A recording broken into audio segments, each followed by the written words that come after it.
Hello tout le monde, c'est Christelle, j'espère que vous allez bien. Bienvenue sur ma chaîne Homeveda Ayurveda. J'en profite pour vous souhaiter à tous une très belle année 2019, un très bon début de mois de janvier.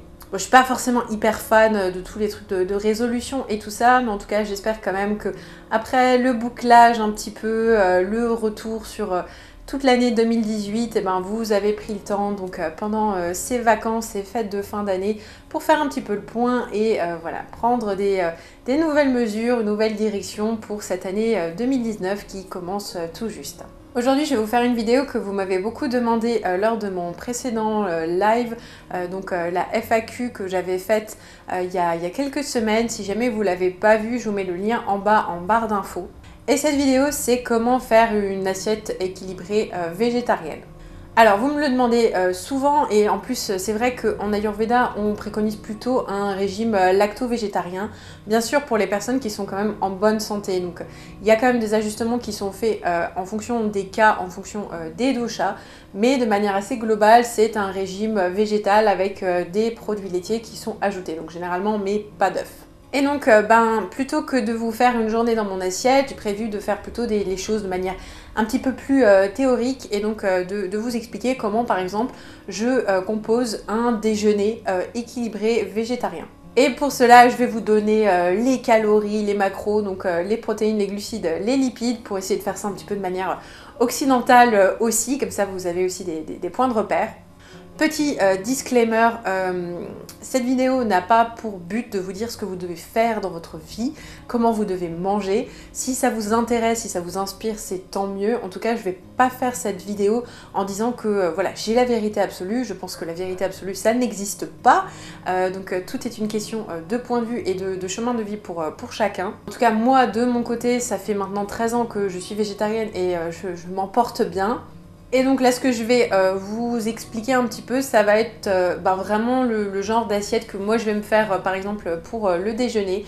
Donc la base que je vais vous donner, c'est une base plutôt de type pita, parce que c'est un petit peu au milieu sur vraiment les macros. On va augmenter les matières grasses chez Vata, également les protéines. Chez Kapha, on va un petit peu réduire les glucides. Donc bon, l'assiette pita, elle se trouve un petit peu au milieu. Et donc l'assiette que je vais vous décrire aujourd'hui point par point, ça va être une assiette de Buddha Bowl parce que je trouve que c'est vraiment le truc facile à faire à midi, qu'on peut faire aussi la veille et s'emmener dans un Tupperware pour le travail. Et moi je le conseille souvent et puis je le redis, vraiment je conseille à tout le monde d'avoir un petit autocuiseur de riz avec un panier vapeur. On peut aussi cuire autre chose que du riz dedans, on peut cuire par exemple du quinoa.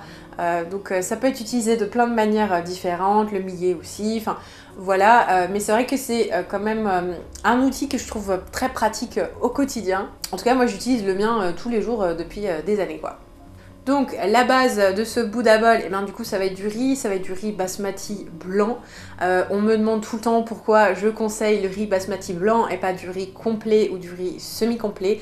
Alors effectivement c'est parce que c'est du riz basmati que je conseille en blanc.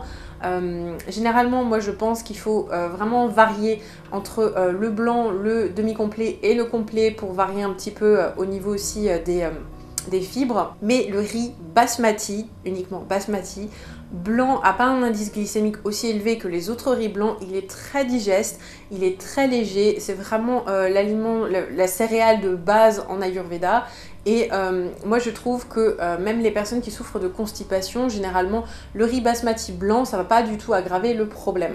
Si vous avez les intestins aussi assez irrités, je conseille de ne pas trop consommer de céréales qui sont complètes à cause du coup de la grande quantité de fibres. Et le riz basmati blanc que moi j'utilise, alors du coup je l'achète pas bio, celui-là, enfin je l'achète de temps en temps en bio, mais moi je conseille surtout le riz basmati de la marque Tilda, qui est une marque indienne, et c'est vraiment un riz basmati d'excellente qualité qui a un goût à tomber absolument à la renverse, et c'est celui-là que je consomme depuis plusieurs années.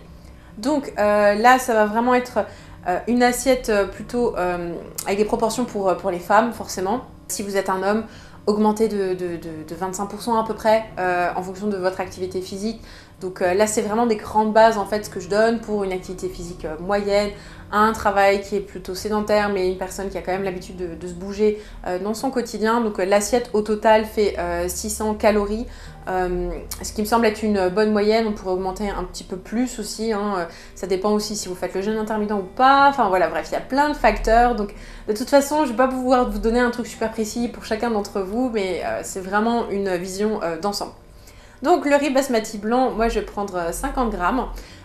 Donc justement je le mets dans mon autocuiseur, donc moi ça me fait à peu près une demi-dose parce qu'il y a des godets généralement dans ces autocuiseurs.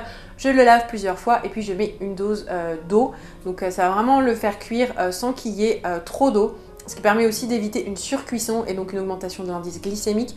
Donc ça c'est vraiment pas mal de cuire le riz dans le juste volume d'eau. Et donc pour le riz basmati blanc 50 grammes, on est à 175 calories, 3,3 g de protéines, 40 g de glucides et 0,3 g de lipides. Après en légumes, là je vous donne un exemple de ce que moi je vais consommer en ce moment, ce qu'on trouve facilement en ce moment. Je vais prendre de la carotte et du brocoli. La carotte, j'en consomme quand même assez régulièrement parce qu'elle est très très bonne pour la peau. C'est un légume qui est très digeste. Elle augmente un petit peu PITA, donc je fais quand même attention à pas en surconsommer aussi. Et le brocoli, c'est principalement à cause de Céline de J'alimente ma santé. Si tu passes par là, je te fais un petit coucou qui m'a totalement rendu accro au brocoli à force de m'en vanter les mérites. Et c'est en fait un légume que j'apprécie beaucoup, qui est plus riche en protéines quand même que la plupart des autres légumes. Et il y a un système digestif PITA, je le supporte très bien. Si vous êtes Vata, je vous le déconseillerais. Je dirais plutôt de mettre par exemple du fenouil et les kapha peuvent consommer du brocoli aussi sans trop de problème. Par exemple, je vais mettre 100 g de brocoli et 100 g de carottes, donc ça fait quand même déjà une bonne portion de légumes. Vous pouvez augmenter d'autant plus. Si vous êtes kapha, augmentez encore plus la quantité de légumes pour réduire un petit peu la quantité de riz. Et donc pour carottes, brocoli, on est à peu près 55-60 calories, 4 g de protéines, on est à 8 g de glucides et 0,7 g de lipides. Après ça, pour la protéine, du coup, là j'ai choisi du tofu parce que c'est le truc le plus facile à préparer, qu'on trouve plein de marques de tofu vraiment super chouettes, plutôt en magasin bio je dirais, hein, parce que le tofu Bjorg de supermarché, enfin... Si quelqu'un arrive à manger ça, si quelqu'un trouve ça bon, faites-le moi savoir en commentaire parce que moi j'ai jamais pu. Donc moi je privilégie plutôt la marque Typhoon, de temps en temps aussi Tosolia, que je trouve sont les meilleurs tofu qu'on trouve quand même sur le marché. Bien sûr, si vous avez un petit restaurant asiatique qui fait son propre tofu, c'était le cas quand j'habitais à Strasbourg, c'était absolument extraordinaire. Il y a toujours moyen de trouver du tofu frais ou même de le faire soi-même hein, d'ailleurs. Donc là j'ai choisi le tofu fumé aux amandes. Donc en fonction un petit peu des préparations de tofu, vous allez avoir un taux de protéines qui est plus ou moins variable. Bien sûr on parle souvent du soja, c'est assez controversé d'une certaine manière. Bon, on va dire que entre les hormones qu'on va trouver dans le soja, ceux qu'on trouve dans les produits laitiers, les hormones qui sont balancées aux animaux d'élevage. Moi je trouve que c'est un petit peu un faux débat en fait et que c'est vraiment beaucoup une guerre de lobby les uns contre les autres. Et donc la consommation de soja bio, si vous en consommez pas 3 fois par jour, je vois pas en quoi ce serait le problème. Et ce qui est intéressant, c'est que c'est vraiment assez riche en protéines, c'est plutôt bien digéré par tout le monde. Par exemple, certains tofu préparés, on peut aussi les faire griller, je pense surtout par exemple aux Vata qui vont pouvoir avoir un ajout d'huile encore supplémentaire en faisant griller par exemple le tofu dans la poêle. Je préconise voilà, pour une femme avec une activité moyenne 100 g de tofu pour le repas de midi. Donc en termes de macros, alors on est à 190 calories, 19 g de protéines, donc c'est pas non négligeable, 2 g de glucides et 11 g de lipides. Avec ça, du coup, l'assaisonnement, donc forcément, je ne peux que vous conseiller de mettre un mélange d'épices en fonction de votre dosha, donc sur l'assiette, mais également, pourquoi pas, de faire une petite sauce au yaourt avec de l'huile de lin. Donc j'ai choisi l'huile de lin parce qu'elle est riche en oméga 3, c'est une huile qu'on conserve au frigo parce qu'elle est polyinsaturée et que je trouve très intéressant vraiment à consommer, surtout dans la période automne-hiver. Enfin, vraiment, c'est quelque chose que j'apprécie. Et donc, moi pour cette petite sauce, par exemple, je vais mettre 50 g de yaourt. Alors, soit on fait du coup voilà, le soja de la journée, on utilise du yaourt de soja, soit si vous n'avez pas de problème avec les produits laitiers, je vous conseille donc un yaourt de vache ou de brebis en fonction de votre tolérance. Donc on met 50 g avec une cuillère à soupe et demie d'huile. Alors là aussi on peut varier, hein, pour les cafards on en mettra moins. Pour les Vata on peut peut-être augmenter à 2 cuillères à soupe.